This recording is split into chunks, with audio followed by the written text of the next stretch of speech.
ગુજરાતભરના તાજા અને સચોટ સમાચાર મેળવવા માટે અમારી રાષ્ટ્રીય સમાચાર ચેનલને સબસ્ક્રાઇબ કરો અને બેલ આઇકન પર ક્લિક કરો। સામાન્ય રીતે લોકોને જાગૃત કરવા અને ચોરોથી સાવધાન રાખવા માટે બસ સ્ટેશન, રેલવે સ્ટેશન સહિત ભીડભાડવાળી જગ્યા ઉપર સ્લોગન લખાતા હોય છે કે ખિસ્સા કાતરુઓથી સાવધાન। ત્યારે આવી જ જગ્યાઓ પરથી ભીડનો લાભ લઈ લોકોના ખિસ્સામાંથી મોબાઈલ ચોરી કરનાર ગેંગને સુરત ક્રાઇમ બ્રાન્ચ પોલીસે ઝડપી પાડી છે। એટલું જ નહીં, ક્રાઇમ બ્રાન્ચ પોલીસે માત્ર મોબાઈલ ચોરી કરનાર નહીં પરંતુ ચોરી કર્યા બાદ તેને ખરીદનાર સુધીની ચેનને ઝડપી પાડવામાં સફળતા મેળવી છે। સુરત ક્રાઇમ બ્રાન્ચની ટીમે બાતમીના આધારે સલાબતપુરા રઘુકુલ ગરનાળા પાસેથી આરોપી શોએબ ખાન પઠાણ, અરબાઝ શેખ તથા ચોરીના મોબાઈલ ફોન ખરીદનાર ઈશ્વર સુભાષભાઈ ગુમેરેને ઝડપી પાડ્યા હતા।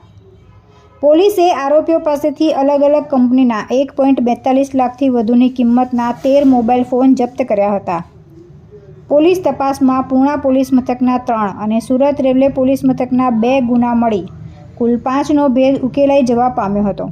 તેમજ આરોપીઓ શહેરમાં અલગ અલગ જગ્યાએ ભીડભાડવાળા રસ્તામાં અને વિસ્તારમાં તથા BRTS બસમાં તથા સુરત રેલવે સ્ટેશન ખાતે પેસેન્જર ટ્રેનમાં ચડતી વખતે ભીડનો લાભ લઈ નજર ચૂકવી ખિસ્સામાંથી મોબાઈલ ફોનની ચોરી કરી લેતા હતા।